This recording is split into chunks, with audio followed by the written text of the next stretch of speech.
Aleluia. Versículo 2 e 3. Livro de 2 Reis, capítulo 5, o versículo 2 e versículo 3. Eu creio que Deus mais uma vez vai falar ao nosso coração. Glória a Deus! Aleluia! Aleluia. Quem encontrou, diga aleluia. Quem não encontrou, diga glória a Deus, que eu espero. Então vamos lá. Assim diz a palavra do Pai do céu. O título diz assim: Naamã é curado de lepra. O versículo 2: Saíram as tropas da Síria e da terra de Israel, levaram cativa uma menina que ficou ao serviço da mulher de Naamã. Disse ela à sua senhora: tomara o meu senhor estivesse diante do profeta que está em Samaria, ele o restauraria da sua lepra. Mais uma vez o versículo 3.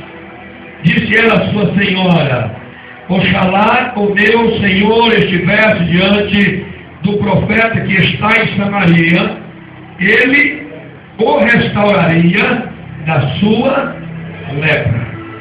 Diga: Senhor Jesus, nós te pedimos, em teu nome, fala conosco, usa o teu servo, revela a tua palavra, coloca nesta noite uma mesa farta, cheia de alimentos espirituais para a nossa alma, em nome de Jesus. Pode se acertar fazendo um barulhão para adorar o Senhor. Irmãos queridos, estamos aqui diante de um texto onde fala da cura maravilhosa de um certo homem chamado Naamã. Naamã, um alto oficial do rei da Síria. Naamã era um homem que havia dado muitas vitórias para o reino da Síria, era o príncipe das guerras da Síria. Porém, Naamã era leproso. Diga comigo: leproso. Mais uma vez para não dormir. Amém. Naamã, apesar de ser um príncipe das guerras, apesar de ser um homem valente, guerreiro, mas Naamã era leproso. Sempre que ele chegava, irmãos, de uma batalha, Naamã, ele deixava as suas armaduras de guerra no palácio e ia para o leprosário. Porque todos nós sabemos que a pessoa que é doente de lepra não pode ficar no meio da família. É ou não é, igreja? Aleluia! Hoje a gente conhece como hanseníase, né? Calazar. E esta enfermidade, desde aquela época, uma enfermidade que não tinha cura. Uma enfermidade maligna, onde as pessoas tinham que aceitar essa enfermidade e viver o resto da vida com este mal. E este homem, apesar de ser um alto oficial do rei, de ser um príncipe das guerras, este Naamã, ele chegara da batalha e ele foi direto para o leprosário. Mas esses versículos que nós lemos, irmãos, para que a gente entenda dessa última vez os despojos, entre os despojos que Naamã trouxe para a Síria, depois de ter ele vencido uma batalha, ele trouxe no meio dos despojos, ele trouxe uma jovem. E essa jovem ele levou para trabalhar como escrava na sua casa, para trabalhar nos serviços domésticos na sua casa. E quando o crente ele tem um chamado, quando o crente ele entende o chamado de Deus, quando o homem de Deus ou a mulher de Deus, o jovem de Deus, o adolescente de Deus, ele entende que ele tem um chamado de Deus, pode vir o que for, ele está pronto para fazer missões para o Senhor. Aí, meus queridos, aquela jovem, imagino uma jovem nos seus 15 anos, né, mais ou menos, trabalhando ali na casa de Naamã. É certo que Naamã não estava ali.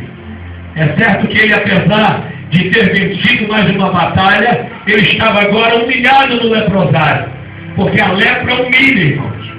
Porque a lepra, ela mata. Porque a lepra destrói todos os sonhos de vida. Talvez, irmãos, Naamã fosse valente do jeito que ele é, porque ele não preocupasse em perder a sua vida. Porque para ele, tanto fazia vencer mais uma batalha, quanto morrer na frente de batalha, para ele a vida tinha acabado. Então, por isso, sempre ele vencia, porque ele entrava na guerra mesmo, sem temer o inimigo, sem temer o mal, e dessa feita, Naamã, ele leva consigo uma jovem como despojo, ele leva esta jovem para servir na sua casa. E eu acredito que a igreja inteira conhece essa história. Essa menina, ela disse assim: oxalá que o meu patrão, que o meu senhor, ele fosse até a Israel, que ele fosse levado ao profeta, e lá o Senhor o restauraria da lepra. Irmãos, veja bem, queridos, o homem de Deus, a mulher de Deus que entende a chamada missionária, ele não se cala. Eu posso ir lá para o Novo Testamento, quando Paulo e Silas, em Tessalônica, em Bereia, em vários lugares, eles tentavam falar da palavra de Deus. Eles eram o quê? Perseguidos, apedrejados, levados cativos. E a palavra de Deus diz, de uma certa feita, quando eles foram proibidos de falar, e eles continuaram falando de Jesus, e por causa disso eles foram açoitados. O apóstolo Paulo diz que ele foi açoitado com 40 menos uma chibatada, do mesmo jeito que Jesus foi. E aí, irmãos, depois de açoitados, foram levados para a prisão, acorrentados, de pés e mãos atrás das grades, como se fossem pessoas perigosas. E aí, queridos, ensanguentados, acorrentados, humilhados, a minha e a tua Bíblia diz que eles apresentavam louvor a Deus. Será que isso nos diz alguma coisa? Eles dois irmãos presos, humilhados por aquele sistema diabólico que os impedia de pregar a palavra, mas eles estavam dentro da prisão, porém alegres, entoavam hinos de adoração ao Senhor. Glória a Deus! Aleluia! E aí, queridos, a palavra de Deus diz que eles à meia-noite, ao louvar, o Senhor viu o louvor daqueles dois presidiários e enviou o seu anjo naquela prisão.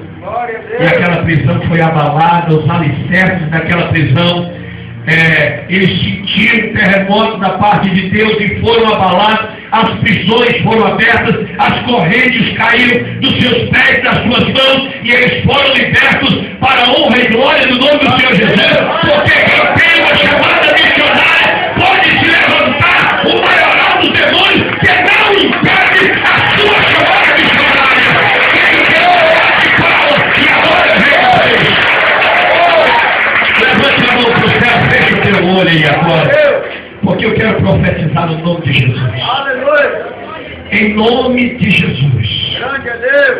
Você aí que tem uma chamada do Senhor, você aí que sabe que Deus te escolheu desde o ventre da tua mãe, o Senhor te escolheu e te deu como profeta para as nações, mas até hoje você não tem encontrado forças para executar o que Senhor tem determinado na tua vida, em nome de Jesus, como profeta de Deus, como boca do Senhor, como ministro do Evangelho de Cristo Jesus aqui na terra, nesta geração, eu quero determinar na tua vida, em nome de Jesus, a partir de hoje, ainda que se levante um exército e acampe contra a tua vida, mesmo assim, não vai impedir do Senhor executar a obra dele na tua vida. Se você crer, a mão no peito e dá glória a Deus e adora a Deus.